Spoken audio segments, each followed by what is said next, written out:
Nadie supo jamás cómo reapareció la cinta, ni quién la dejó en la mesa de Eva Santoro, envuelta en una servilleta húmeda. Solo estaba allí, a la mañana siguiente, marcada con tinta corrida, a 18. Ni olor a mar ni rastro de moho. Pero cuando Eva la tocó, tuvo la sensación de que aún estaba tibia, como si acabara de salir del aparato que la había grabado. No había dormido. Seguía con la cabeza llena del murmullo eléctrico de la noche anterior. Había rebobinado su vida 20 veces en la oscuridad, buscando el punto exacto donde todo comenzó a torcerse. Y concluía lo mismo. El día que escuchó la cinta, a 17, algo cambió de lugar dentro de ella. El logotipo de la radio brillaba mortecino en la ventana del edificio. Dentro, los pasillos olían a metal, a papel viejo y a cansancio. Guille le preguntó si estaba bien. Dijo que sí, pero su voz se quebró. La palabra sí tuvo eco. Guardó la nueva cinta en su bolso y no se lo contó a nadie. Eva alquiló un pequeño laboratorio de sonido en las afueras. Quiso escucharlo lejos del edificio, lejos de las miradas, lejos de cualquier cosa que respirara. Usó un equipo viejo, analógico, para evitar la interferencia digital que había corrompido la anterior. Pulsó play. Primero, nada. Después, la voz de una mujer. La misma que en A 17, pero más pausada, más envejecida, más consciente de que alguien la oía. Había que dejar constancia. Esa fue la primera frase. El agua no borra, solo archiva. Todo queda suspendido en ella, como si esperara a alguien para recordarlo. Eva se inclinó hacia los altavoces, intentando reconocer el acento, la respiración, la cadencia. No era profesional, no era actriz, era la voz de una persona común relatando lo que creía una verdad personal y absurda. Y sin embargo, todo sonaba demasiado preciso. Leandro Muñoz no murió ahogado, fue grabado. Eva detuvo la cinta, sus manos temblaban. Grabado. La palabra se repetía en su cabeza como un eco de frecuencia baja. Después la volvió a poner. El proyecto empezó con 11 voluntarios. Querían probar si la memoria podía viajar por sonido. Decían que el oído era más fiel que el corazón, que el agua retenía las frecuencias de los que se hundían. La voz hizo una pausa larga, quizá un gesto de contención. Y yo sigo oyéndolos. Durante horas, Eva transcribió cada palabra, intentando separar el delirio de la evidencia. No había fecha en la cinta, pero en un momento se filtró una conversación de fondo.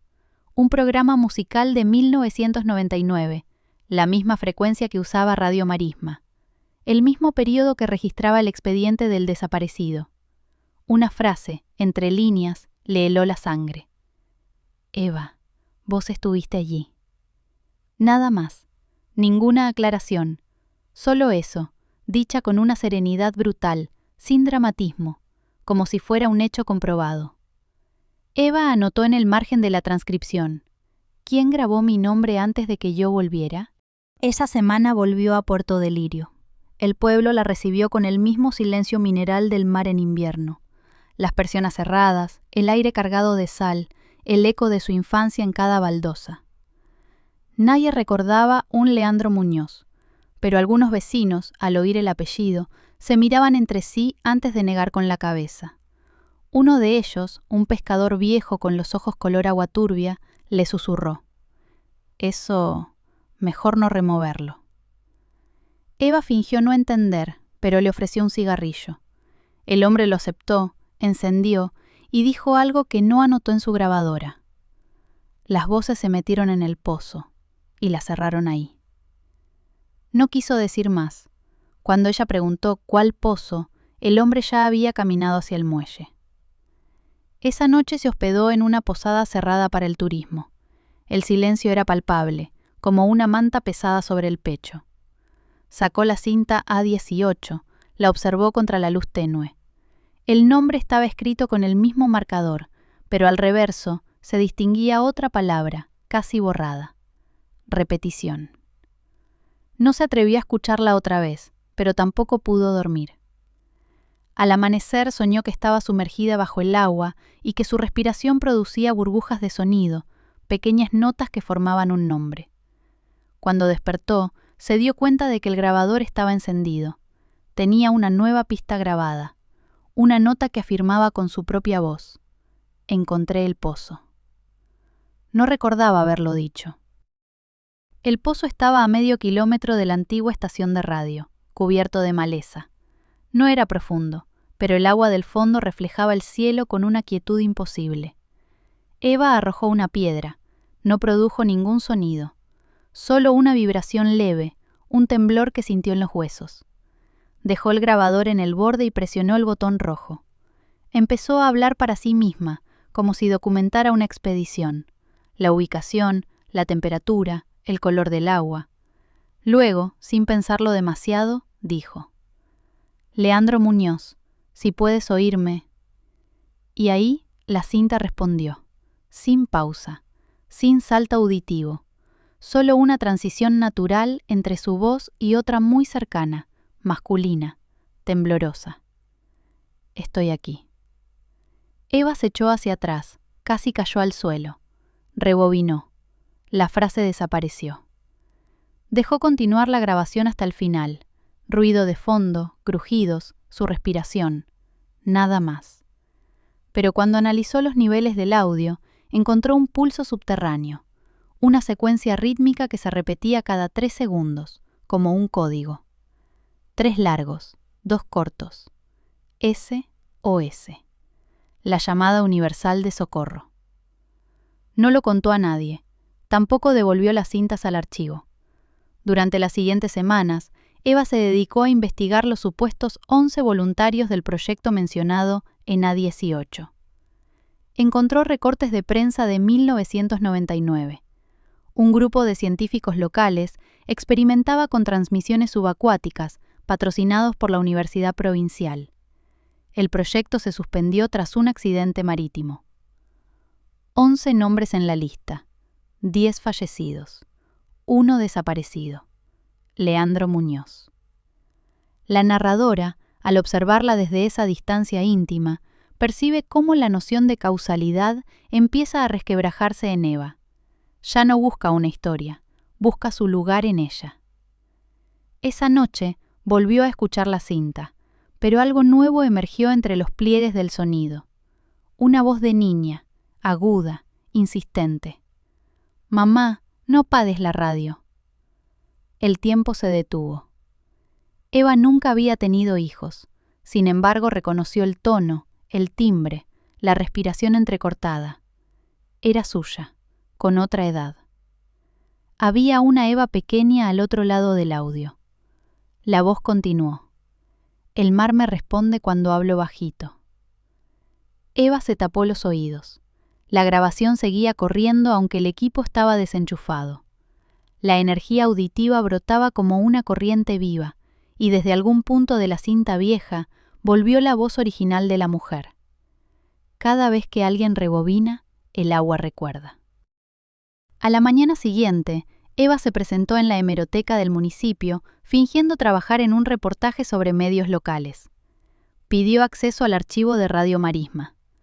Un bibliotecario cansado, sin levantar del todo la vista, sacó una carpeta amarillenta con documentos sueltos. Entre ellos, un informe con membrete oficial y un sello destenido. Protocolo de transmisión acuática a 18. Por Econvierlo mentando. Conocitiempo de Semar. Basándola. Minuto 18. Idaparación a 25. Autor principal, E. Santoro. Eva dejó caer el papel. El bibliotecario ni lo notó. Nada tenía sentido. Ella trabajaba en 8FM desde hacía 15 años, nunca en ese proyecto. Y sin embargo, su firma aparecía al pie del documento, acompañada por un número de identificación que coincidía con el de su cédula. Era su escritura, su firma real, su rúbrica precisa hasta en los trazos que solo ella conocía. El informe describía un experimento de resonancia subacuática destinado a preservar memoria a través de ondas de baja frecuencia en ambientes salinos cerrados. Los sujetos de prueba, habitantes del pueblo que aceptaron grabar fragmentos de su rutina cerca de las pozas marinas. El objetivo, analizar si el agua podía reproducir las voces después de la muerte física. La última página terminaba con una frase en negrita: resultados inconclusos. La investigadora principal desapareció el 14 de abril del 2000. Eso decía. Y el nombre era el suyo. Salió a la calle sin sentir las piernas. El aire pesaba.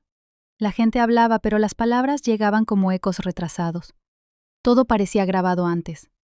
Recordó que de niña su padre le decía que el mar tenía una memoria mejor que la suya, que cada ola repetía algo que alguien había dicho siglos antes. Quizás el proyecto era eso, intentar escuchar la historia entera. Eva caminó hasta el muelle, el mismo del que había desaparecido Leandro Muñoz. Miró el horizonte. De pronto comprendió algo con terror físico. La cinta A17 no había cambiado. Era ella quien cada vez decía algo distinto cuando la escuchaba, como si su propia frecuencia se reescribiera en tiempo real. La narradora lo observa mientras deja el grabador sobre el pretil y se aleja unos pasos. Sabe que esta vez no habrá testigos, solo agua. La línea que separa a la oyente de la voz se ha ido borrando, palabra por palabra, hasta que ya no se puede distinguir quién cuenta la historia y quién la vive. Eva enciende el grabador. Presiona REC. Su voz suena tranquila, casi formal. Registro de campo. Puerto de Lirio. Cinta A19. Prueba de contacto. Pausa. Si alguien escucha esto, ya no soy yo. La cinta se detiene. La narradora permanece un instante sin saber si seguir hablando, porque por primera vez nota que su respiración suena exactamente igual que la de Eva. Tal vez siempre fue así. Ella, la voz que cuenta, entiende que la historia no estaba documentando un caso, sino una transmisión en cadena.